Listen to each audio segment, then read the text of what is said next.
اگر کوئی شخص نبوت کا دعویٰ کرے اور ہاتھ کی صفائی سے کوئی شعبدہ دکھائے تو وہ معجزہ نہیں ہے۔ معجزہ ہونے کے لیے چند شرائط ہیں۔ نمبر 1، وہ کام خلاف عادت ہو، قوانین فطرت کو توڑنے والا ہو۔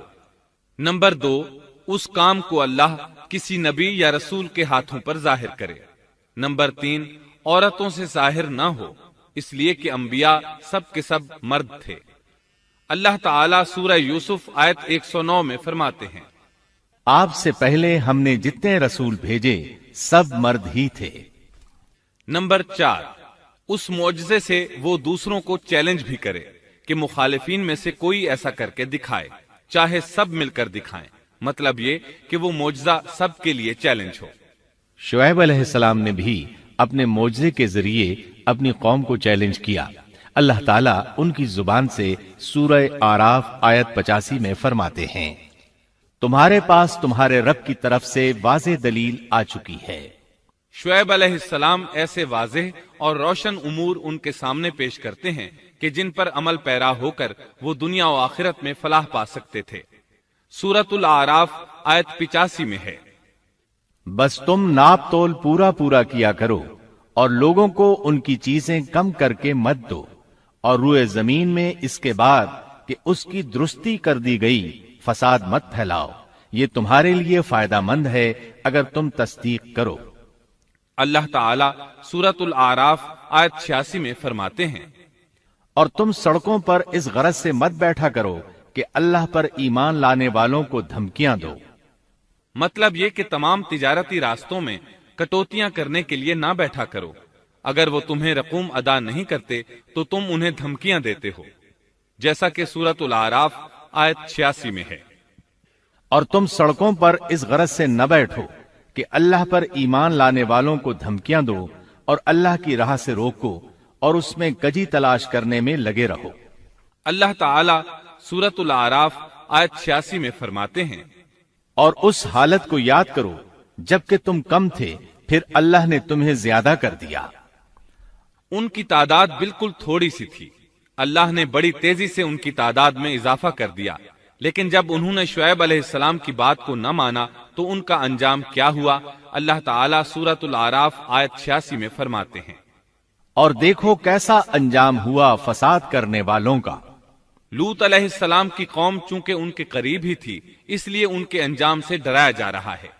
قوم لوط کا واقعہ ان کے ہاں مشہور تھا۔ شعیب علیہ السلام کی دعوت کا تذکرہ سورہ ہود آیت 88 میں ہے کہ شعیب علیہ السلام نے اپنی قوم کو مخاطب کر کے فرمایا، میرا ارادہ تو اپنی طاقت بھر اصلاح کرنے ہی کا ہے۔ دائی حضرات پر صرف اپنی بساط کے مطابق پیغام پہنچا دینا ہوتا ہے۔ لوگوں کو ایمان لانے پر مجبور کرنا انبیاء اور دائی حضرات کے مشن میں شامل نہیں ہے۔ اللہ تعالیٰ سورۃ الغاشیہ آیت 22 میں فرماتے ہیں، آپ ان پر محاسب نہیں ہیں۔ مطلب یہ کہ آپ انہیں ایمان لانے اور راہ راست پر چلانے کے لیے مجبور نہیں کر سکتے۔ آپ کے ذمے یہی امر ہے کہ آپ ان کی اصلاح کرنے کی کوشش کریں۔ سورہ ہود آیت 88 میں ہے، میرا ارادہ تو اپنی طاقت بھر اصلاح کرنے کا ہی ہے، میری توفیق اللہ ہی کی مدد سے ہے، اسی پر میرا بھروسہ ہے اور اسی کی طرف میں رجوع کرتا ہوں۔ جب شعیب علیہ السلام نے انہیں ان باتوں کی طرف دعوت دی تو انہوں نے کفر کیا، آپ کو جھٹلایا، بلکہ یوں کہنے لگے، انہوں نے جواب دیا کہ اے شعیب، کیا تیری نماز تجھے یہی حکم دیتی ہے کہ ہم اپنے باپ دادوں کے معبودوں کو چھوڑ دیں اور ہم اپنے مالوں میں جو کچھ چاہیں اس کا کرنا بھی چھوڑ دیں؟ آج بھی بعض لوگوں کا یہی حال ہے۔ وہ سمجھتے ہیں دین کا مطلب ہے مسجدوں کی حد تک عبادت کر لو، سیاسی اور معاشرتی زندگی میں دین کی کوئی ضرورت نہیں سمجھتے۔ ان معاملات کو دین سے الگ چیز تصور کرتے ہیں، کہتے ہیں بس جی یہ تو دنیا کے مشاغل ہیں۔ یہی حال تھا شعیب علیہ السلام کی قوم کا۔ سورہ ہود آیت 87 کے آخر میں ہے، تو بڑا ہی باوقار اور نیک چلن آدمی ہے۔ مطلب یہ کہ انہوں نے مذاق کے انداز میں ان سے کہا، تو بڑا عقل مند ہے، کیوں ناراض ہوتا ہے؟ سیدنا ابن عباس رضی اللہ عنہما سے روایت ہے کہ وہ یہ بات ان سے مذاق کے انداز میں کہتے تھے، ان کی تعریف نہیں کرتے تھے۔ پھر شعیب علیہ السلام نے ان الفاظ میں سمجھایا، اور اے میری قوم، میرے خلاف ضد تمہارے لیے اس بات کا باعث نہ ہو جائے کہ تمہیں بھی ویسا ہی معاملہ پیش آ جائے جیسا قوم نوح یا قوم ہود یا قوم صالح کو پیش آ چکا ہے، اور قوم لوط تو تم سے کچھ دور نہیں۔ مطلب یہ تھا کہ قوم لوط تو تمہارے بالکل نزدیک تھی، ان پر آنے والے عذاب سے تو تم خود اچھی طرح خبردار ہو، جانتے ہو ان کے ساتھ کیا سلوک ہو چکا ہے۔ پھر آپ نے فرمایا، تم اپنے رب سے استغفار کرو اور اس کی طرف توجہ کرو، یقین مانو کہ میرا رب بڑی مہربانی والا اور بہت محبت کرنے والا ہے۔ جب وہ اپنی ضد پر اڑے رہے تو شعیب علیہ السلام نے یوں فرمایا، تو ذرا ٹھہر جاؤ یہاں تک کہ ہمارے درمیان اللہ فیصلہ کیے دیتا ہے، اور وہ سب فیصلہ کرنے والوں سے بہتر ہے۔ پہلے تو عام واعظ و نصیحت فرمائی، جب قوم نہ سمجھی تو انہیں سابقہ ہلاک شدہ قوموں کی مثالیں دی، ڈرایا کہ کہیں تمہیں بھی ایسے ہی عذابوں سے دوچار نہ ہونا پڑے، لیکن انہوں نے کسی بات کا اثر نہ لیا، الٹا یوں کہنے لگے، تو ان میں سے ہے جن پر جادو کر دیا جاتا ہے، اور تو ہم ہی جیسا ایک انسان ہے، اور ہم تو تجھے جھوٹ بولنے والوں میں سے ہی خیال کرتے ہیں۔ اگر تو سچے لوگوں میں سے ہے تو ہم پر آسمان کا کوئی ٹکڑا گرا دے۔ مطلب یہ کہ آخرکار یہ لوگ پہلے لوگوں یعنی عاد اور سمود کے نقش قدم پر چلنے لگے، ان کے انبیاء انہیں حق کی طرف بلاتے رہے، وہ انکار کرتے رہے، آخر ان پر اللہ کے عذاب اترے۔ ایسے ہی یہ لوگ بھی شعیب علیہ السلام کو دھمکیاں دینے لگے، ان کے مقابلے پر اتر آئے۔ سورۃ الاعراف آیت 88 میں ہے کہ شعیب علیہ السلام کی قوم کے کافر سرداروں نے ان سے کہا، ان کی قوم کے متکبر سرداروں نے کہا، اے شعیب، ہم آپ کو اور جو آپ کے ہمراہ ایمان والے ہیں انہیں اپنی بستی سے نکال دیں گے، یا یہ کہ تم ہمارے مذہب میں پھر آ جاؤ۔ شعیب نے جواب دیا، کیا ہم تمہارے مذہب میں آ جائیں؟ گو ہم اس کو مکروہ ہی سمجھتے ہوں۔ قوم کے سردار تکبر کرتے ہوئے مزید کہنے لگے کہ اگر تو اپنی دعوت پر اڑا رہا تو ہم تجھے مدین سے نکال دیں گے۔ جواب میں شعیب علیہ السلام نے کہا، اگر عذاب سے بچنا ہے تو میری بات مان لو۔ انہوں نے نہ صرف آپ کی بات ماننے سے انکار کر دیا بلکہ ان کا مذاق بھی اڑانے لگے۔ اس کا ذکر سورہ ہود آیت 91 میں آیا ہے۔ انہوں نے کہا، اے شعیب، تیری اکثر باتیں تو ہماری سمجھ ہی میں نہیں آتی۔ شعیب علیہ السلام نے انہیں پھر سمجھایا تو وہ بولے، اے شعیب، تیری اکثر باتیں تو ہماری سمجھ ہی میں نہیں آتی، اور ہم تو تجھے اپنے اندر بہت کمزور پاتے ہیں۔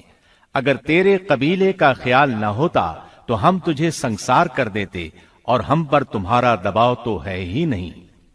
اس پر آپ نے فرمایا، اے میری قوم کے لوگو، کیا تمہارے نزدیک میرے قبیلے کے لوگ اللہ سے بھی زیادہ عزت والے ہیں؟ مطلب یہ کہ تم میری قوم قبیلے سے تو ڈرتے ہو لیکن اللہ تعالیٰ کا تمہیں کچھ بھی ڈر نہیں۔ اس موقع پر انہوں نے اپنی قوم کو یوں خبردار کیا، اے میری قوم، اب تم اپنی جگہ عمل کیے جاؤ، میں بھی عمل کر رہا ہوں۔ بہت جلد تمہیں معلوم ہو جائے گا کہ کس کے پاس وہ عذاب آتا ہے جو اسے رسوا کر دے، اور کون ہے جو جھوٹا ہے۔ تم بھی انتظار کرو، میں بھی تمہارے ساتھ انتظار کرتا ہوں۔ پھر آپ نے دعا فرمائی، اے اللہ، میرے اور میری قوم کے درمیان فیصلہ کر دے۔ ادھر قوم کے لوگ انہیں بستی سے نکالنے اور سنسار کرنے کی دھمکیاں دینے لگے۔ آپ کی دعا کے الفاظ سورہ اعراف آیت 89 میں آئے ہیں، اے ہمارے پروردگار، ہمارے اور ہماری قوم کے درمیان حق کے موافق فیصلہ کر دے، اور تو سب سے اچھا فیصلہ کرنے والا ہے۔ آخر کار فیصلے کی گھڑی آ پہنچی۔ اللہ تعالیٰ نے سیدنا شعیب علیہ السلام اور ان پر ایمان لانے والوں کو نجات عطا فرمائی، اور ان کی قوم پر عجیب و غریب عذاب نازل ہونا شروع ہوا، اور عذاب صرف ایک ہی قسم کا نہیں تھا، کئی نوعیتوں اور شکلوں میں آیا۔ اللہ سبحانہ و تعالی ہمیں اپنی قدرت کی نشانیاں دکھاتے ہیں کہ قوم عاد کس طرح تند و تیز ہواؤں سے تباہ کی گئی، جبکہ شعیب علیہ السلام کی قوم کو اس کے بالکل برعکس عذاب دیا گیا۔ اللہ تعالیٰ نے ہوا کو روک لیا، حالت ایسی ہو گئی کہ ہوا بالکل نہ چلی، گرمی اور حرارت تیز ہو گئی۔ پھر اللہ تعالیٰ نے بستی سے باہر ایک بادل بھیجا، اس کے نیچے سایہ تھا، بچے، بوڑھے، جوان اور عورتیں سبھی اس سائے میں جگہ پانے کے لیے بھاگے تاکہ گرمی سے بچ سکیں۔ آخر بادل کے نیچے پہنچ کر بیٹھ گئے۔ جو ہی سب وہاں پہنچ کر بیٹھے، ان کے نیچے کی زمین ہلنے لگی، ہچکولے کھانے لگی، یہاں تک کہ زلزلہ شروع ہو گیا، سب گھٹنوں کے بل گرتے چلے گئے۔ اسی وقت جبریل علیہ السلام تشریف لائے اور ایسی زوردار چیخ ماری کہ اس چیخ کی شدت کی تاب نہ لاتے ہوئے سب کے سب وہیں ڈھیر ہو گئے۔ اللہ تعالیٰ سورۃ الشعراء آیت 189 میں فرماتے ہیں، پس انہیں سائبان والے دن کے عذاب نے پکڑ لیا۔ جب انہوں نے سائے اور ہوا کو گم پایا تو بادل کو دیکھتے ہی اس کے سائے کی طرف لپکے، لیکن اس میں تو عذاب تھا اور انہوں نے یہی تو کہا تھا، اگر تم سچے لوگوں میں سے ہو تو ہم پر آسمان کا کوئی ٹکڑا گرا دو۔ بس اللہ تعالیٰ نے آسمان سے ایسا ہی عذاب بھیج دیا۔ اللہ سورہ آراف آیت 91 میں فرماتے ہیں، پس انہیں زلزلے نے آ پکڑا، سو وہ اوندھے کے اوندھے پڑے رہ گئے۔ اللہ تعالیٰ مزید فرماتے ہیں، سورہ ہود آیت 94 تا 95 میں ہے، جب ہمارا عذاب آ پہنچا، ہم نے شعیب کو اور ان کے ساتھ تمام مسلمانوں کو اپنی خاص رحمت سے نجات بخشی، اور ظالموں کو سخت چنگھاڑ نے آ پکڑا، جس سے وہ اپنے گھروں میں اوندھے پڑے رہ گئے، گویا کہ وہ ان گھروں میں کبھی بسے ہی نہ تھے۔ آگاہ رہو، مدین والوں کے لیے بھی ویسی ہی پھٹکار ہے جیسی پھٹکار سمود پر پڑی۔ شعیب علیہ السلام اور ان پر ایمان لانے والے ان لوگوں سے دور کھڑے تھے، وہ ان کی طرف حسرت بھری نگاہوں سے دیکھ رہے تھے۔ سورہ آراف آیت 93 میں ارشاد ربانی ہے، اس وقت شعیب ان سے منہ موڑ کر چلے اور فرمانے لگے، اے میری قوم، میں نے تمہیں اپنے پروردگار کے احکام پہنچا دیے اور میں نے تمہاری خیرخواہی کی، پھر میں ان کافر لوگوں پر کیوں رنج کروں؟ اس کے بعد وہ دوبارہ مدین کی طرف لوٹ آئے، کیونکہ مدین شہر تو باقی رہ گیا تھا، صرف اہل مدین ہی تباہ ہوئے تھے۔ بعد میں لوگ آہستہ آہستہ مدین میں آ کر آباد ہونے لگے۔ مدین شہر پھر سے آباد ہو گیا، اس کی رونقیں لوٹ آئیں۔ اب مدین کے اکثر باشندے مسلمان تھے، وہ مسلمان جو شعیب علیہ السلام کے ساتھ تھے۔ وہ اور دوسرے علاقوں سے آنے والے کفار اب اس شہر کے باشندے تھے، اور یہی وہ مدین شہر تھا جس میں سیدنا موسیٰ علیہ السلام تشریف لائے تھے۔ شعیب علیہ السلام کا قصہ اپنے اختتام کو پہنچا۔